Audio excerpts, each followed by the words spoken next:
Everyone, welcome back to the medico brothers. और जैसा कि हमने आपको पिछले वीडियो में अपडेट किया था कि यूपी का नीट 2025 का काउंसलिंग का ब्रोशर रिलीज़ हो चुका है। और ये काउंसलिंग का ब्रोशर कहाँ रिलीज़ हुआ है? तो ये काउंसलिंग का ब्रोशर रिलीज़ हुआ है यूपी की गवर्नमेंट की ऑफिशियल वेबसाइट जो कि है dgme.up.gov.in। वहाँ पर जाकर आप ये ब्रोशर डाउनलोड कर सकते हो। साथ ही हम आपको इस वीडियो के डिस्क्रिप्शन में भी ये ब्रोशर प्रोवाइड कर देंगे, तो आप वहाँ पर भी जाकर ये ब्रोशर डाउनलोड कर सकते हो।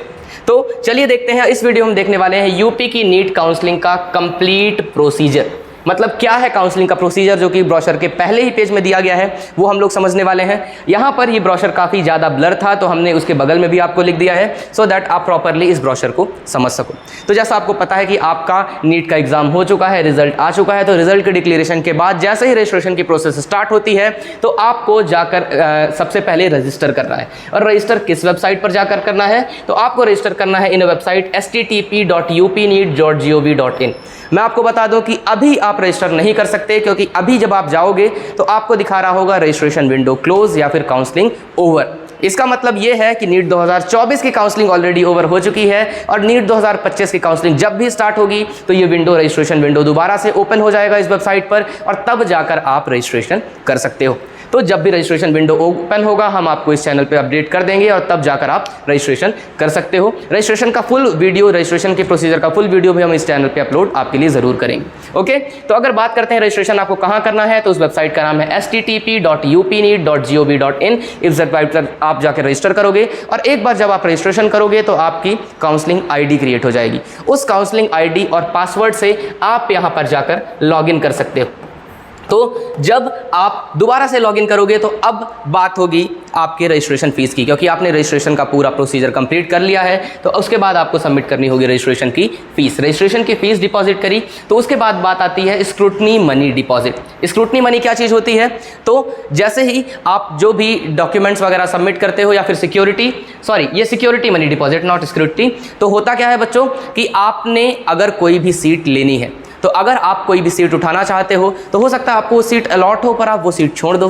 तो वो सीट अगर आपने छोड़ दी तो उस राउंड पर वो सीट तो वेस्ट हो गई। तो इसके लिए सिक्योरिटी मनी जमा कराई जाती है कि आप वो पर्टिकुलर सीट ना छोड़ो। इसे हम लोग कहते हैं सिक्योरिटी मनी डिपॉजिट कराना।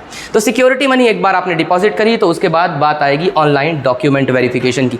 आपको जो भी particular set of documents UP government मांगेगी, जो भी सेट ऑफ डॉक्यूमेंट्स आपकी काउंसलिंग के लिए रिक्वायर्ड होंगे, वो सेट ऑफ डॉक्यूमेंट को आपको ऑनलाइन वेरीफाई करना पड़ेगा, उन अपलोड करना पड़ेगा, और वही डॉक्यूमेंट आपको लेके जाने होंगे जब आप अपना एडमिशन प्रोसीजर कंप्लीट कराने जाओगे। अगर आप डॉक्यूमेंट चेंज करते हो या फिर कुछ भी चेंज करते हो तो आपकी काउंसलिंग प्रोसीजर में दिक्कत आ सकती है। इसलिए मैं यही आपको सजेस्ट करूँगा कि आप वही डॉक्यूमेंट लेकर जाइए या फिर अपलोड करिए जो आप डॉक्यूमेंट आगे चलकर लेकर जाने वाले हो।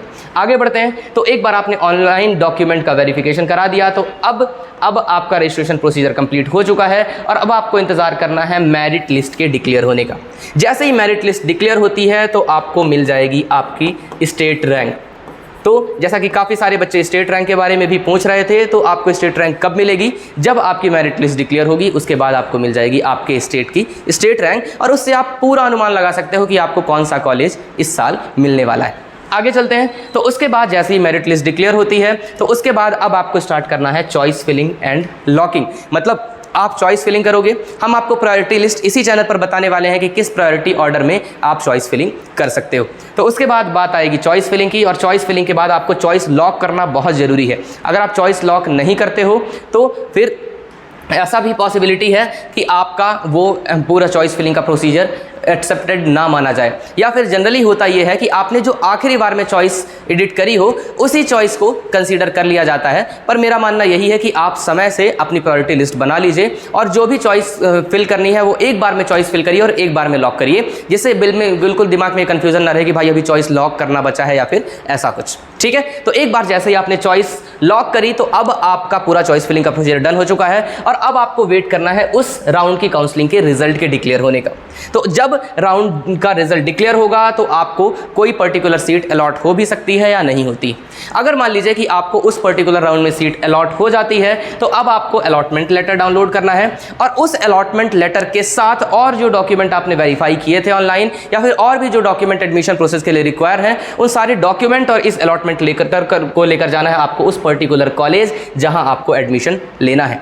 अब एक बार आप कॉलेज पहुंच गए तो आपके पास दो ऑप्शन, या तो आप एडमिशन ले लेते हो या तो फिर आप अपग्रेड के लिए डाल देते हो। और अगर आप अपग्रेड के लिए डालते हो तो आप दोबारा से आ जाओगे इस ऑनलाइन चॉइस फिलिंग में। मतलब आपने अपग्रेड किया और अपग्रेड करने के बाद अब आपको दोबारा से चॉइस फिलिंग करनी पड़ेगी अगले राउंड के लिए। और जब आप चॉइस फिलिंग करोगे तो उसके बाद फिर से रिजल्ट आएगा, फिर से अलॉटमेंट लेटर और रिकॉर्ड लेके आपको नेक्स्ट कॉलेज जो भी अलॉट होगा वहां जाना होगा। या फिर हो सकता है कि आपका कॉलेज अपग्रेड ना हो, तो अगर वो अपग्रेड नहीं होता तो आपको पर्टिकुलरली उसी कॉलेज में एडमिशन लेना होता है। तो यही प्रोसेस रिपीट होती है फॉर डिफरेंट राउंड। बाकी अलग अलग राउंड का अगर कोई भी जो भी डिटेल्ड एक्सप्लेनेशन है वो भी हम आपके लिए लेकर आएंगे। पर इसमें हम लोगों ने बेसिक क्राइटेरिया या बेसिक प्रोसीजर आपको बताया है कि यूपी में नीट 2025 की काउंसलिंग के लिए क्या प्रोसीजर होने वाला है। So this is all about the video. इसी तरह के इंपॉर्टेंट कंटेंट के लिए जुड़े रहे मेडिको ब्रदर्स के साथ। Thank you so much.